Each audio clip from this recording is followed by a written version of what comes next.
Hello, and welcome back to some lore. Nobody asked for it, but as we're not playing this week, and this particular bit of lore seemed relevant to the campaign, I figured I would do one of these videos. We're going to talk a bit about the Academy of the North and its history pertaining to the first age of the realms.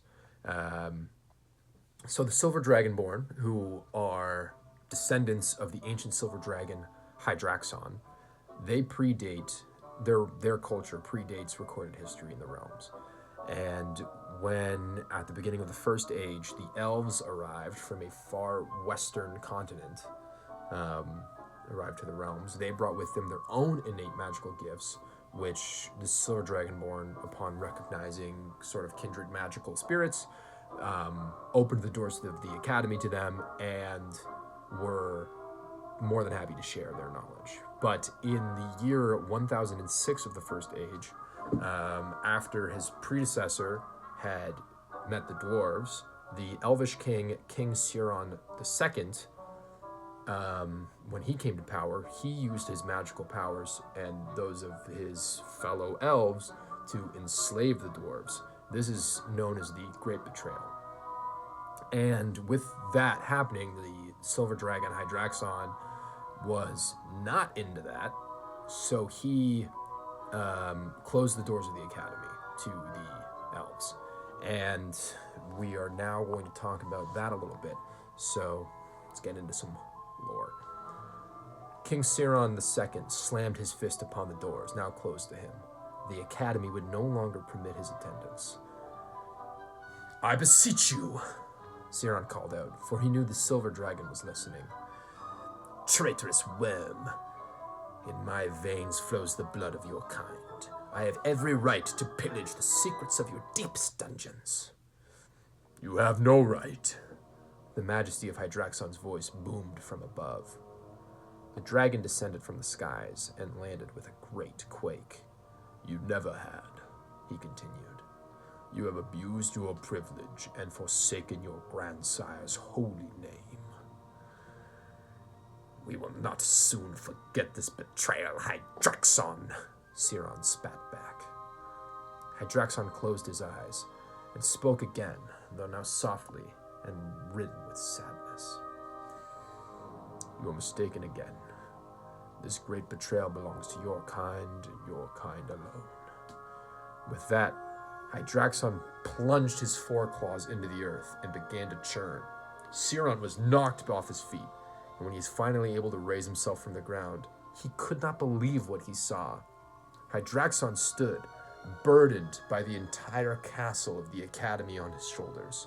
His great silver wings spread to their full span, and with the force of a hurricane, the dragon lifted himself into the sky. The resulting gale force was again too much for Siron to withstand, and he tumbled from the edge of the continent into the northern tides. Siron survived his fall into the ocean. He just got a little wet. And this embarrassing incident gave him the nickname the Drowned King, which he was not a fan of, but those who didn't like him in the kingdom called him that. Another little bit of history that we're going to get to is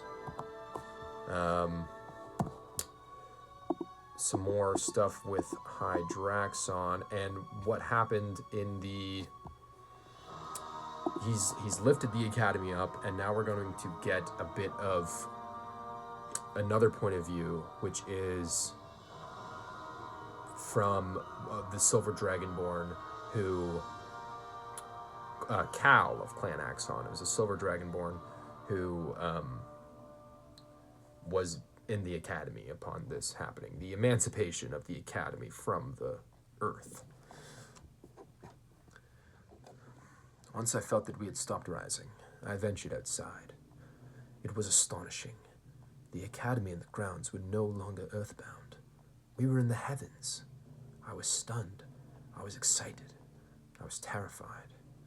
As if he read my thoughts, which I often felt he could, my father came to me to provide me duties for the future.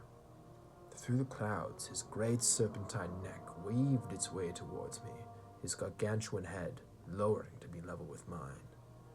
Then it was gone, and instead I was standing face to face with another of my kind, For his last moments, my father chose to take on the form of the beings he created.